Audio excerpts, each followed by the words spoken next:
वैसे तो समर संघ तथागत बुद्ध के समय से यानी पहले से ही बने थे, और संघ पहले लोग संघ में रहते थे और संघ में ही काम करते थे, साथ साथ रहते थे, साथ साथ ही काम करते थे। और जब भी संघ बनते थे तो उनके नियम होते थे, उन नियमों को सब मानते भी थे और उसी के अनुसार काम करते थे, तो सबका काम भी अच्छी तरह से हो जाता था।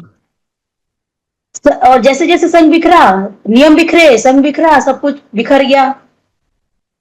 समर थे जो भी बिखर गए, पहले के जो संघ थे सब बिखर गए, नियम टूट गए।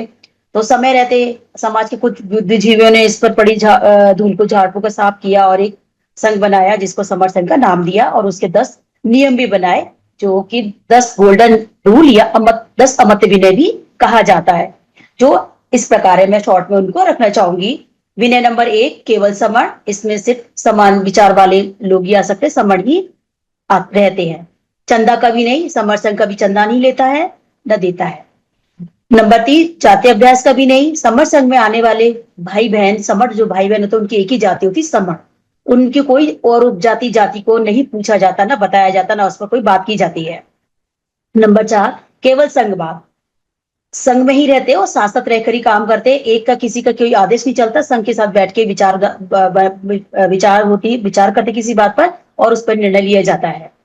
नंबर 5 पद प्रतिष्ठा मंच माला कभी नहीं, समर संघ में ना कोई पद होता है, ना तो कोई प्रतिष्ठा किसी की होती है, ना कभी किसी को फूल माला देकर उसका सम्मान किया जाता है।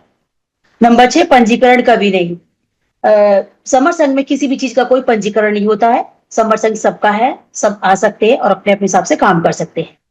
नंबर 7 संघादि से सबसे ऊपर, संघ का जो आदेश होता है, जो सब किसी भी बात को जब रूल बनाना होता है तो उसमें सब समर संघी भाई बहनों को की राय ली जाती है, विचार किया जाता है, उसके बाद उसका आदेश बनता है और नियम बनता है और उसको पारित किया जाता है, जिसको सभी को मानना होता है और मानते भी है और सबसे ऊपर माना जाता है। नंबर 8 संघ राजनीति में कभी नहीं जाएगा, संघ राजनीति में नहीं जाएगा, हाँ ये बात सच है, लेकिन समर संघ के अंदर जो भी भाई बहन सक्रिय है भूमिका में है वो जा सकते हैं और संघ को संघ की आज्ञा लेके या उसको संघ को बता के, तो और संघ के हित में काम करेंगे, इसका पूरा ध्यान रखेंगे। नंबर 9 संघातक की वापसी संघ में कभी नहीं, संघातक से मतलब है जैसे संघ की कोई दुष्प्रचार करता है, दुष्प्रचार करता है, कोई गलत बात बोलता है, किसी को बरगलाता है, तो उसको उस तरह की किसी भी शरण भाई बहन की वापसी संघ में नहीं होती है। नंबर 10 उपरोक्त 9 विनय संघ का आधार है, ये जो 9 नियम है वही संघ का आधार है, उसी पर ही समर संघ आज तक चल रहा और अच्छी तरह से काम कर रहा और आगे बढ़ रहा है। ये ना कभी बदले जाएंगे, ना कभी खत्म किए जाएंगे, ना कभी अमान्य किए जाएंगे, यही 10 नियम जो है वो संघ का आधार है। इसी में से ही है विनय नंबर 6 पंजीकरण कभी नहीं, जिस पर मैं अपनी बात रखूंगी। पुराने समय में 2 व्यवस्थाओं का प्रचलन था, नंबर 1 संघवाद और दूसरा राजावाद। गणराज्य व्यवस्था को संघ व्यवस्था कहते थे और ये गण व्यवस्था राज्य के अधीन होती थी और राज्य राजा और रानी के अधीन होता था।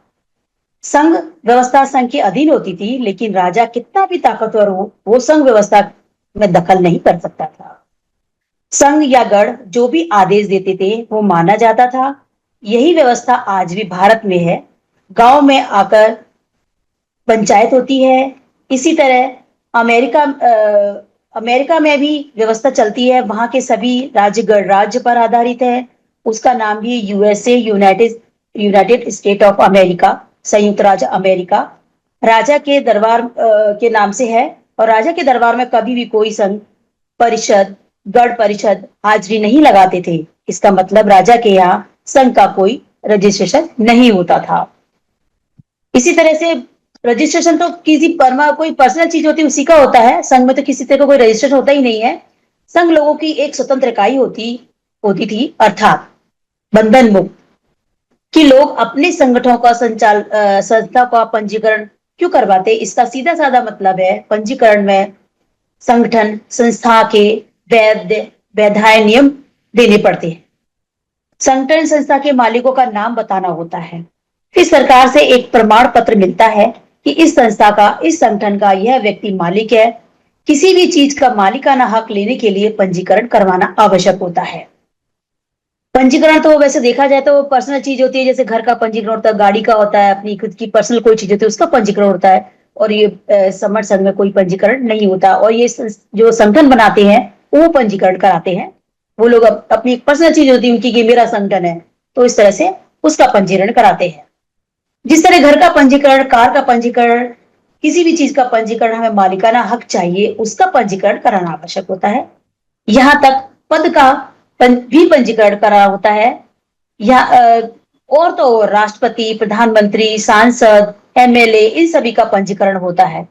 सभी शपथ लेकर पंजीकरण पुस्तिका में नाम लिखते हैं और अपने हस्ताक्षर करते हैं। इसका मतलब अब इन पदों पर सिर्फ एक ही का अधिकार होगा आगामी चुनावों तक। उसमें मतलब उनका अधिकार हो जाता है, हमने इसका रजिस्ट्रेशन करा दिया। पंजीकरण तो जमीन, जायदाद, कार, संगठन, संस्था सभी का होता है, लेकिन देश, दुनिया, संसद, लोकसभा, राज्यसभा, विधानसभा, नदी, नाले, समुद्र, पहाड़, हवा, पानी, 120 करोड़ लोगों का संघ का पंजीकरण नहीं हो सकता, क्योंकि संघ का कोई मालिक नहीं होता, कोई व्यक्ति या कोई सरकार नहीं हो सकती। संघ का मालिक संघ ही होता है। यदि कोई समर्थ संघ का पंजीकरण करवाना भी चाहता है तो उसे 120 करोड़ लोगों के नाम देने होंगे, क्योंकि 120 करोड़ लोग ही समर्थ संघ हैं और वो सभी इसके मालिक हैं। और ये संभव नहीं है कि 120 करोड़ लोगों के नाम दिए जाए और उनका पंजीकरण कराया जाए। अगर 120 करोड़ लोग अपना नाम दर्ज करवाएंगे भी तो इसका किससे दर्ज कराएंगे, कहां दर्ज करवाएंगे? जहां 120 करोड़ करोड़ लोग खड़े होंगे, वहां से तो सभी का काम शुरू होगा। तो ये तो संभव ही नहीं है जो 120 करोड़ लोगों का पंजीकरण हो पाए। अतः 120 करोड़ लोग ही तो देश है, 120 करोड़ लोग ही तो सरकार है, 120 करोड़ लोग ही तो वी द पीपल है, 120 करोड़ लोग ही तो संविधान है। इसीलिए समर्थ संघ का पंजीकरण कभी नहीं हो सकता। यदि कोई व्यक्ति समर्थ संघ का रजिस्ट्रेशन कराता है तो वह व्यक्ति, इसका परिवार समर्थद्रोही घोषित होंगे। उनको 120 करोड़ लोगों का घाती माना जाएगा, अर्थात दोषी माना जाएगा। उसका यह अपराध पीढ़ी दर पीढ़ी चलेगा। यह अपराध क्षमा करने के योग्य नहीं होगा। इसकी सजा अनंत काल तक उस अपराधी परिवार की अपेक्षा होगी। यही सब कारणों की वजह से समर्थ संघ में पंजीकरण कभी नहीं के नियम पर पालन किया जाता है।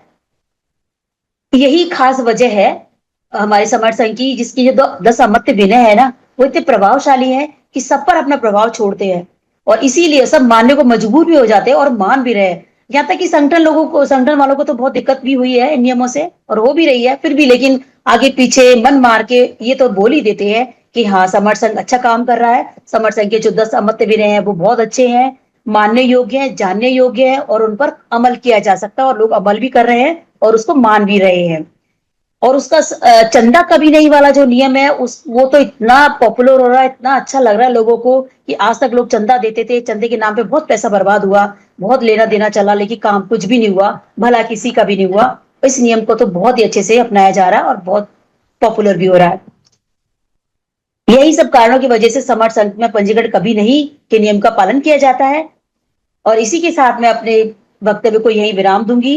मेरे बोलने में कोई गलती हुई हो, किसी तरह का कोई त्रुटि हुई हो तो मैं समर्थ संघ से क्षमा चाहती हूँ। संघ मुझे माफ करे, संघ मुझे माफ करे, संघ मुझे माफ करे। संघ नमामि, संघ नमामि, संघ नमामि। जय भीम, नमो बुद्धाय, जय भारत, जय संघ।